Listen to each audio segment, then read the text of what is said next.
When I was 14, I was sent to a mental institution. Here's why. I don't have any friends, and I kept to myself. I loved to look at pictures of dead people, and to be honest, I still do. My parents struggled with trying to make me act normal, and I have no explanation for you or for them. I didn't like other kids. I didn't like anyone, not even my parents. The only person that I did like was my little brother Harold, who was just like me. He was quiet and he didn't have any friends either. We would play outside and hang out all the time, and everything was great. Until this one night. Harold and I got into an argument, and he told me that he wished he could kill our parents. I wasn't close with our parents, and like I said before, I didn't even like them. But I never felt like hurting them. Harold told me that not only did he want to hurt them, he wanted to cut them open with the pocket knife in the garage. He wanted to take the knife and slit them open. This made me cry. I ran to my parents' room, probably like 2 o'clock in the morning, screaming and crying. Harold followed me and was screaming that I was lying over and over. I screamed and told my parents what Harold said and what he wanted to do. My mom started crying uncontrollably, and my dad started breathing really heavy. Obviously, what I told them was scaring them, and Harold was crying too at this point. The next day, my dad took me to the mental institution. For the longest time, I was in that hospital, angry, not understanding why I had to live there and Harold didn't. It wasn't until 7 years later that I learned why. My dad came to visit me one day, and when I asked about Harold, as I always did, he finally said it. Harold didn't exist. I ran into their room that night, screaming and arguing with myself about how I wanted to kill them. But I didn't want to.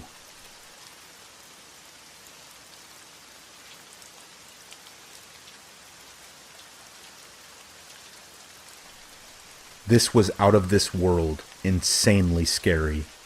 Please forgive the short length. Not much happened. I was 11 years old, living in Boston with my dad. I woke up one night super late for an unknown reason. You know how sometimes you just wake up, look around your room, and then fall back asleep? Yep, that's what happened. I woke up not sure what time, but sometime in the middle of the night.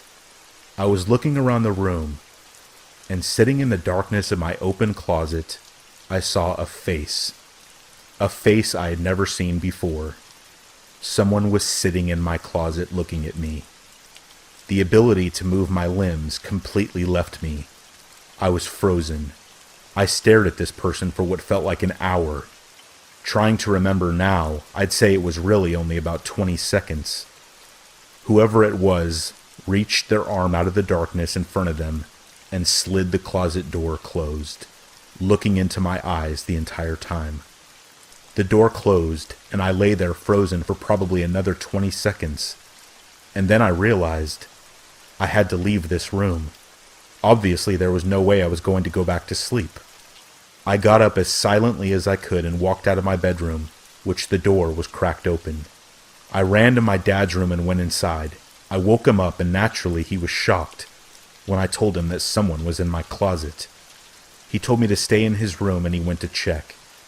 The thought of something happening to my dad scared the hell out of me, so I was crying, waiting for him to come back. After a minute or two, he finally came back and told me that no one was there.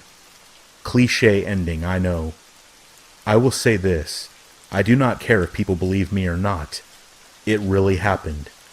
I was not dreaming. When I left my room, whoever it was in the closet left as well. The front door, the back door, and most of our windows were all unlocked. Stupid, I know, but we were ignorant. This happened 6 years ago, and when I try to remember the face, I can't visualize the details, except one thing. One thing I have always been sure of. It was a man, and he was missing teeth. How do I know? Because he was smiling at me the whole time. This incident took place around 6 months ago on an overnight trip into the Superstition Mountains, which are about an hour drive east of Phoenix. I'm not going to specify the exact trail because I've been doing this stuff long enough to realize what happens when you say too much. Whether it's a good trail, abandoned mine, ghosts, or whatever it might be, people come flocking, and usually with a lot of trash and loud music. This particular trail I was taking was an 8-mile loop through a canyon, a pretty simple overnight trip. I had planned to go with my friend, but at last minute he canceled, and he left me on my own. So with a packed bag and a car ready to go, I decided to go on my own.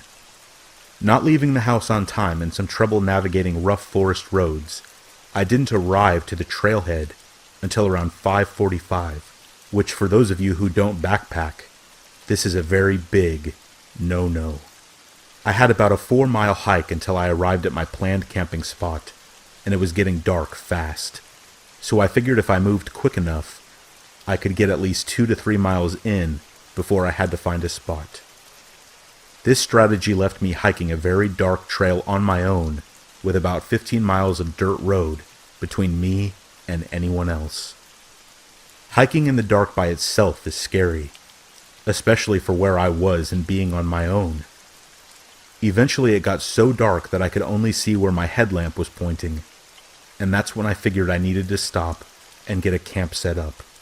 With only using the headlamp as my light source and trying to move fast, I ended up in a less than ideal spot, but there were some burnt pieces of wood and the remains of a fire circle, so it looked like people had been there before, but it didn't look recent. My first priority was to get a fire going.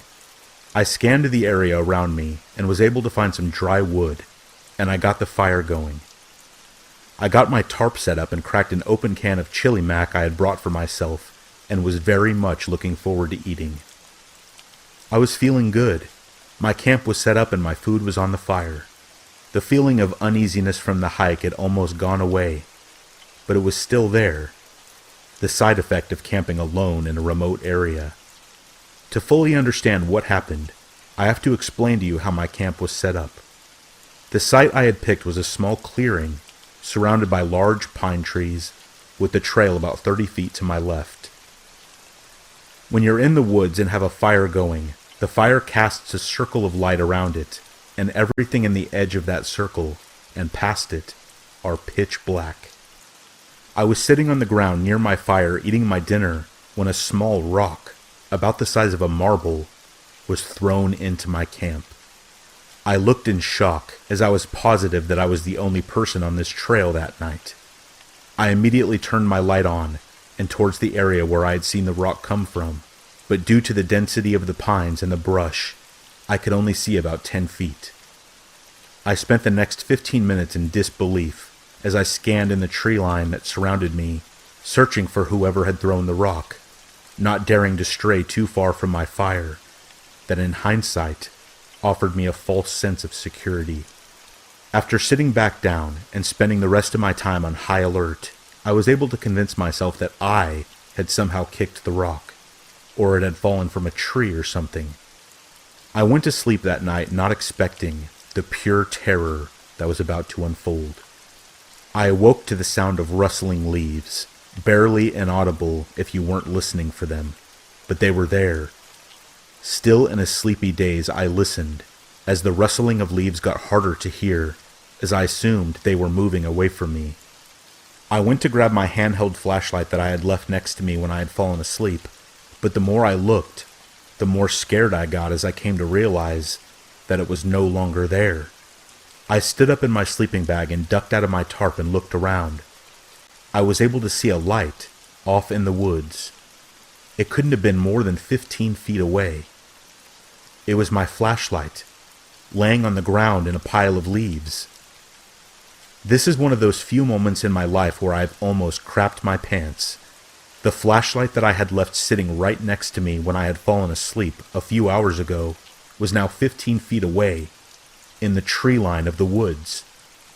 I hurriedly slipped my boots on, clutching my knife, in my other hand and keeping my head on a swivel. I weighed my options.